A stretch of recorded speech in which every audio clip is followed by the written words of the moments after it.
What's up, HyperFast Nation? On today's episode of the podcast, we've got an amazing speaker. She is an international speaker, serial entrepreneur, and founder of Brandstrom, a personal branding agency. She's been featured on Forbes, Entrepreneur, Inc., even Dr. Phil. She's helped several entrepreneurs, real estate agents, and other people with personal branding. Stay tuned for this episode of the HyperFast Show with Caloni Michelle.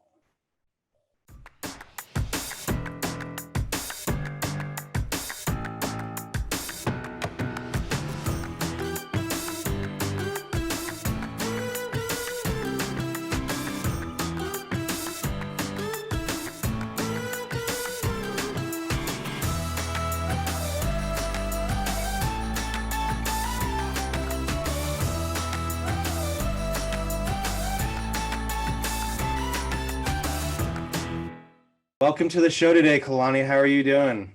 I'm great, Dan. Thanks for having me. I'm excited for this interview. Yeah, I am too. I know you've got a ton of great stuff to talk about with personal branding and online presence, which is growing more and more in importance every year, it seems like. So if you're a real estate agent, investor, or just anyone out there trying to learn more about how to do more business through online, make sure you listen to this entire show. It's going to be great. So before we dive into that, why don't you give our viewers and listeners a little bit on your background, who you are, how you got to where you are today. How I got to where I am today. Well, I was born and raised. No, I'm just kidding. I won't go there. So I kind of started my entrepreneurial journey back in like 2010. And really it was just being bored and wanting something more. And so I started doing these side things, these side gigs, started making a little bit money there. And really as the years progressed, a lot of the direction that I went toward like branding and marketing. And then operations has always kind of been my jam. So I've always gone down that route. And so with that, with the branding and marketing stuff, I actually launched, or I didn't quite launch. I started a sportswear line back in, oh gosh, I think it was 2013 now. I spent about a year and a half doing that while I was in grad school, and learned all about sourcing, manufacturing, running a company, building a team, branding, all that sort of stuff. And then after I graduated, I got a job, I got an offer in the corporate world doing operations. And then from there, I was like, man, like I really want, like, I just want the challenge of doing something on my own. And so I hopped out of that and just started doing my own thing, and then just got into the space and took a ton of courses and joined masterminds and hired mentors. And it really was just learning all things in the online space. How can I, get better at social media? How can I get more of a following on social media? How can I get more eyes on me and my message that I want to share?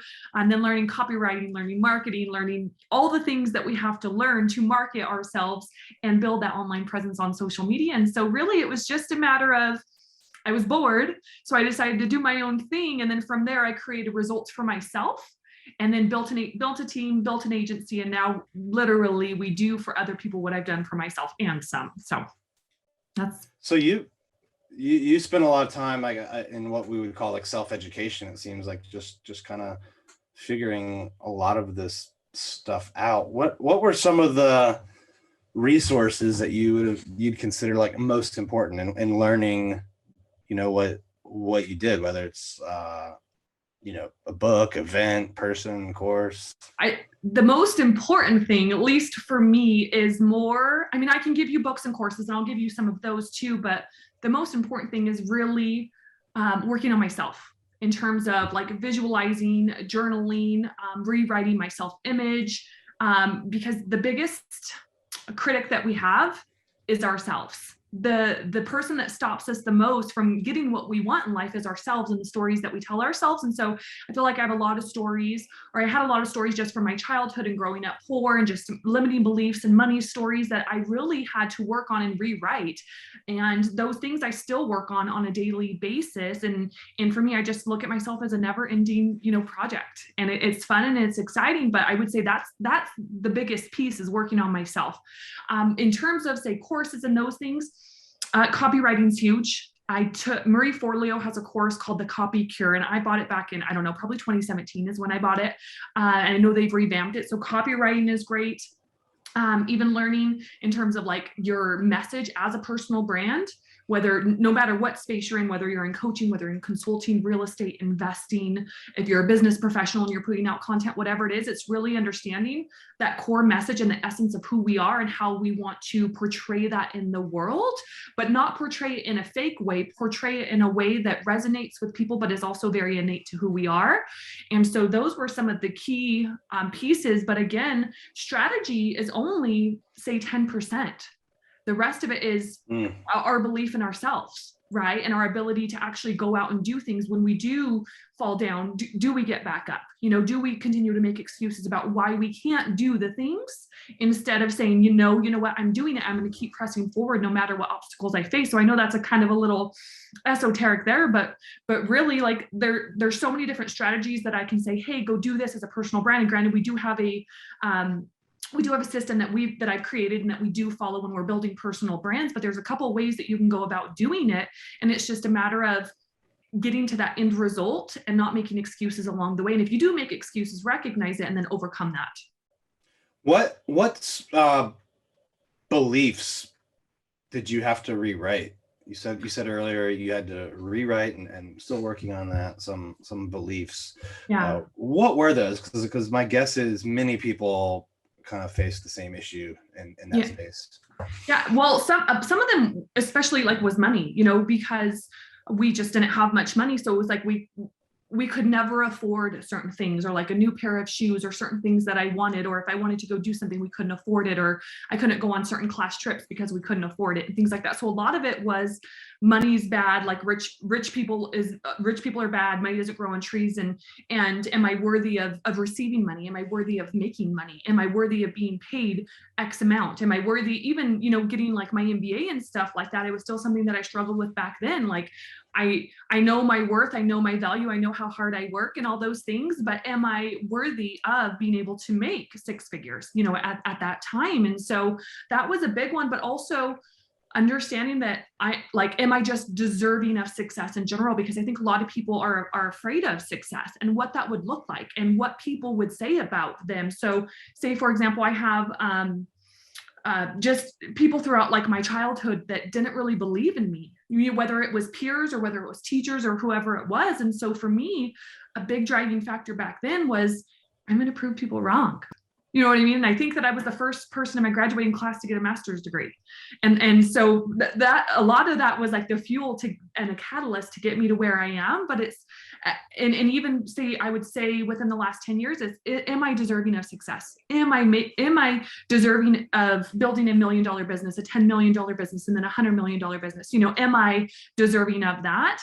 And sometimes it takes just looking in the mirror and, telling yourself positive affirmations.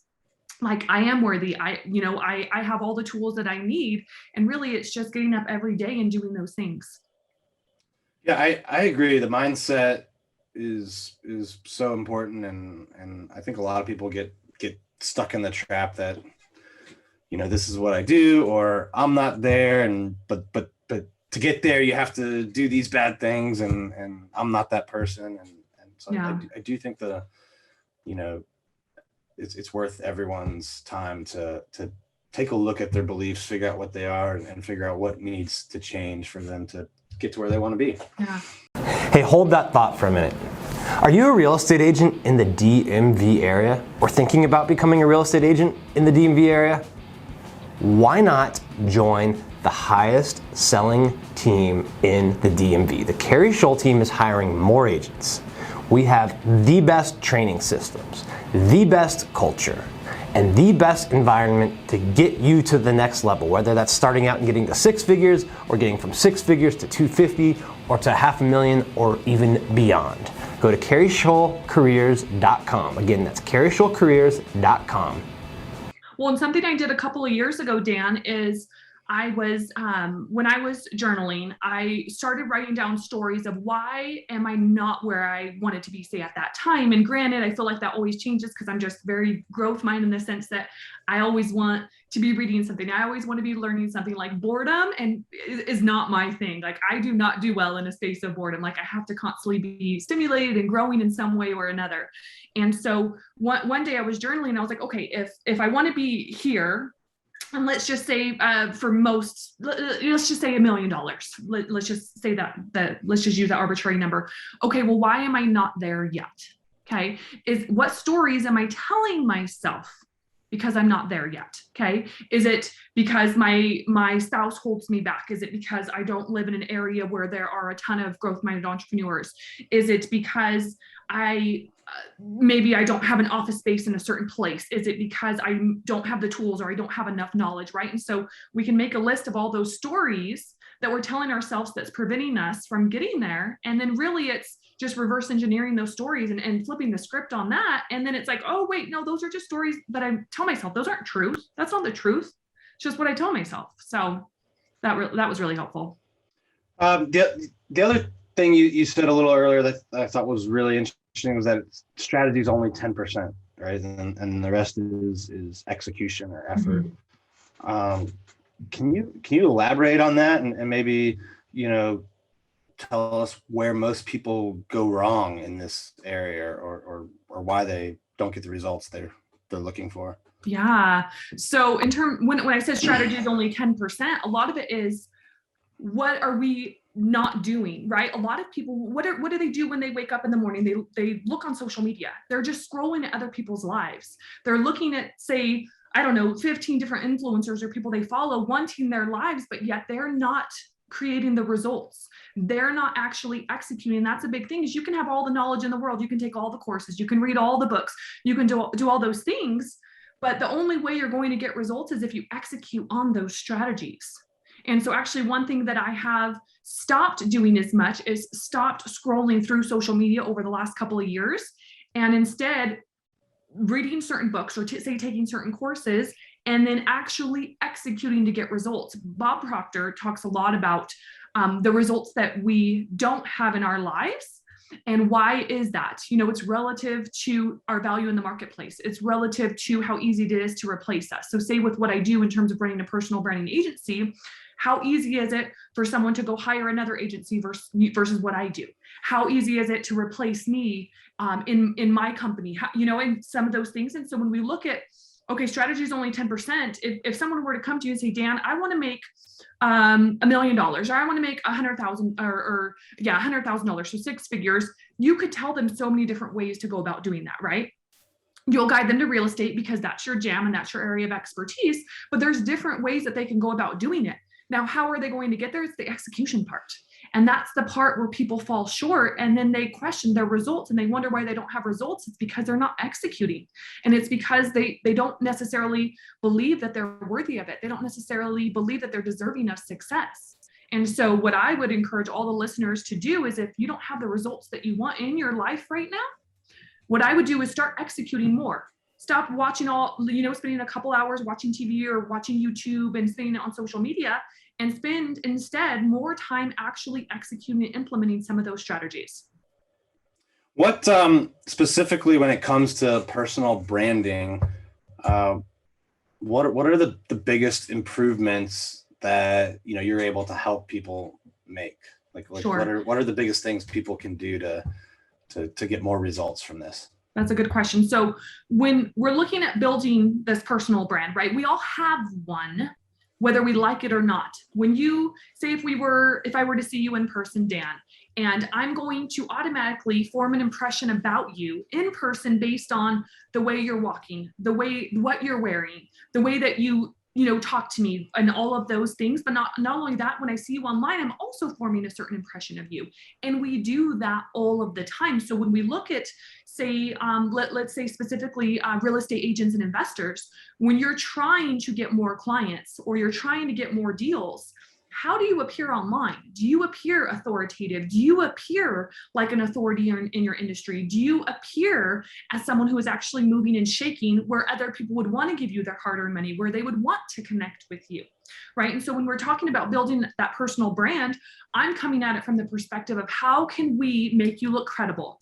How can we make you look authoritative in the online space so that the opportunities are abundant with not as much hard work because you already look the part.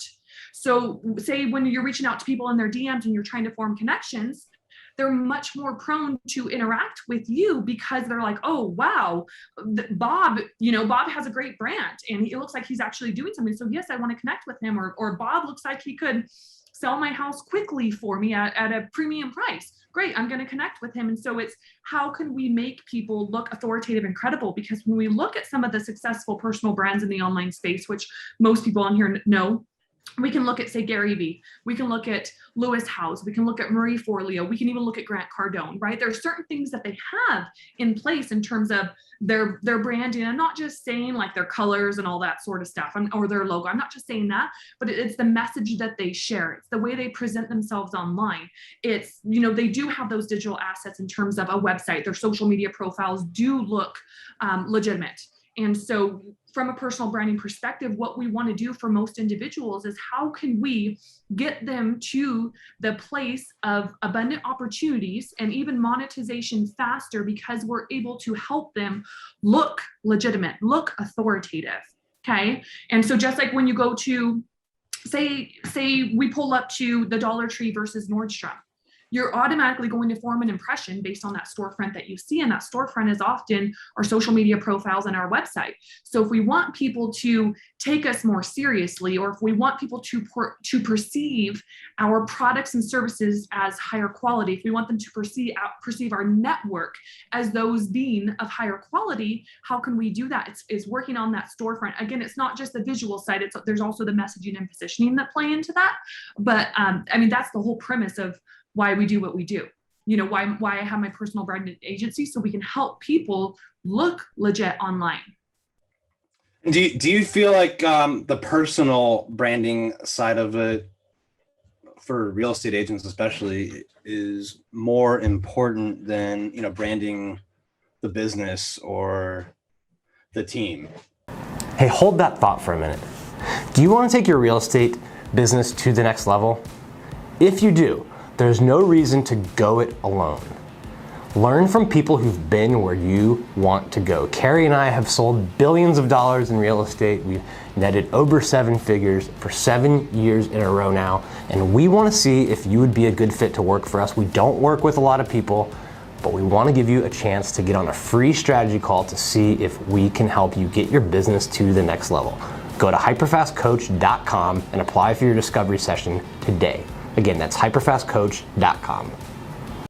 That's a good question. So here's the thing is, when most people buy from people, right? So say if I'm going to go buy a pair of Tom's shoes, they're such a big company now, but in the beginning, why would I have bought their shoes? Because I connected with the founder, because of their message, because of those sort of things. So I'm buying from a person because I connected to that person. Why are most people buying Tesla? Because of Elon Musk. Who are they going to follow? Who would they rather follow online more, Tesla or Elon Musk? Elon Musk. Who? Amazon. Who would most people rather follow, say, on Instagram? Amazon or Jeff Bezos? You know what I mean? So same thing when it comes to real estate, is you're interacting as yourself. Yes, it's great to have that business presence online. We even post content there, but people are going to relate and resonate with people. And so how can you do that? That's by building that personal brand online. In fact, I can give you a tip in terms of the social media presence. So we recently worked with a realtor out of Idaho, and she had just become a realtor last summer. And so she was kind of new to this space. She wasn't new to social media, but her social media profiles were more like personal, like family. And I don't even think that they were public at the time, or they might have been, I don't know. But it was all just family oriented. And so what we did with her is we started infusing parts of real estate posts. So whether it's, houses or something to do with real estate, or like featured room of the day or featured kitchen of the day and things like that, where we started infusing that. But the thing is we still have to humanize our brand, because that's where we form those connection points with people. So how can you humanize your brand? It's by bringing in some elements of your personal life. Maybe it's your spouse, maybe it's your kids, maybe it's your travel, maybe it's your fitness, or whatever it is. And so we bring in these elements of our personal life to create those connection points with other people, because people buy from people. So when you ask if we should, is personal branding more important than business branding?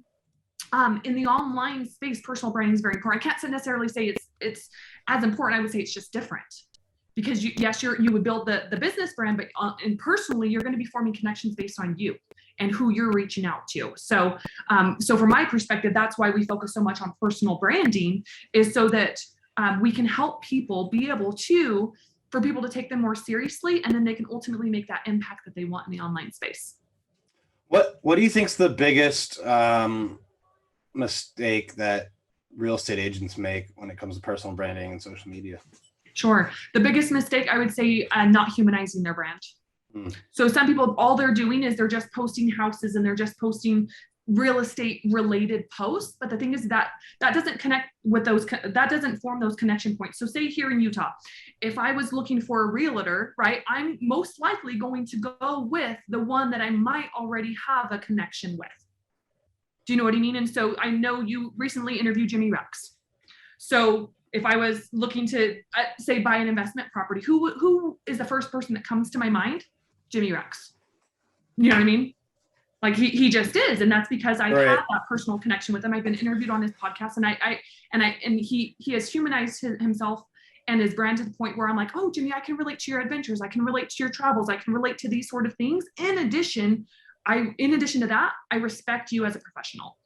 So, what how do you think you balance? Because earlier you mentioned the importance of using social media, your online presence, to establish yourself as authoritative. So how do you balance the need to do that with doing it in a personal, manner?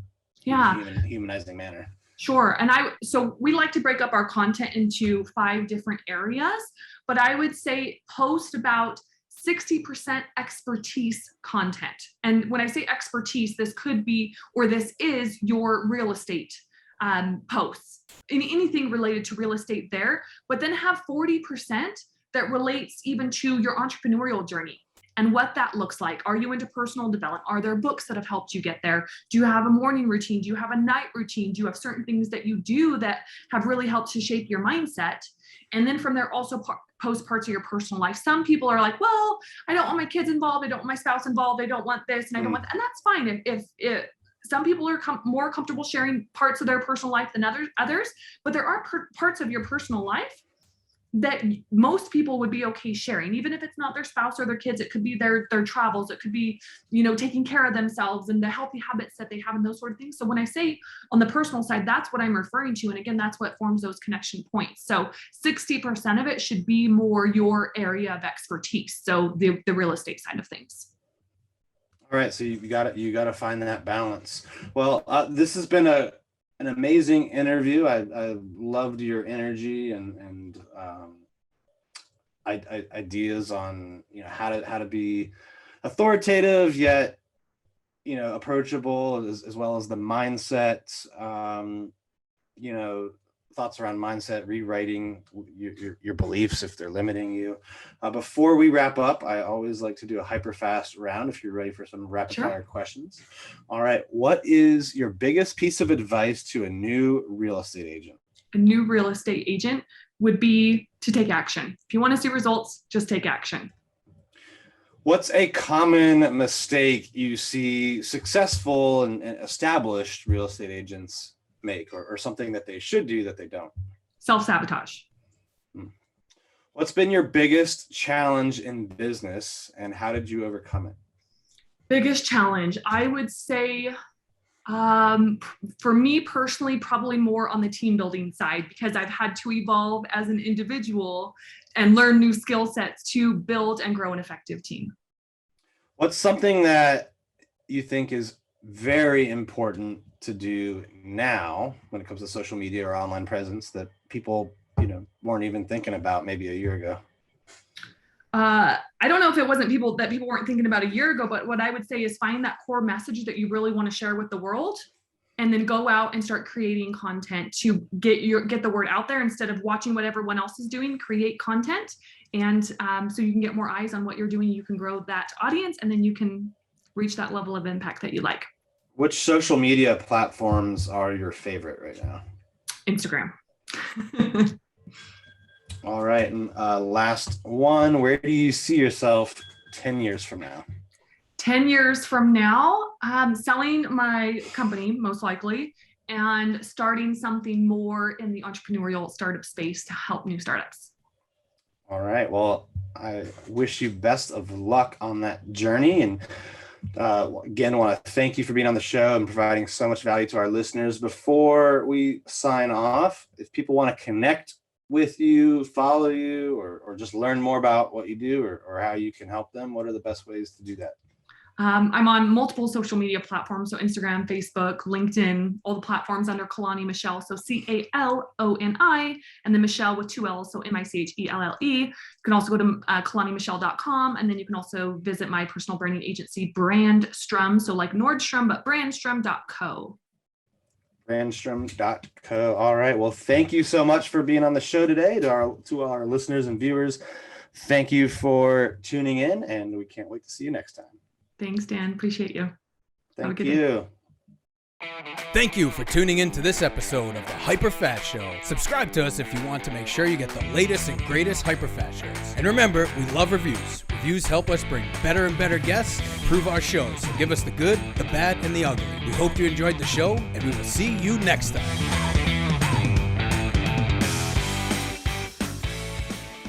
Hey guys, thanks for sticking around to the end. I hope you enjoyed that video, and if you want to see more, click right here. And if you want 100 real estate tips from my best-selling book, click right here to download them instantly. And if you're new to this channel, click below to subscribe and turn on post notifications so you don't miss out. And leave some comments about what you think on the videos.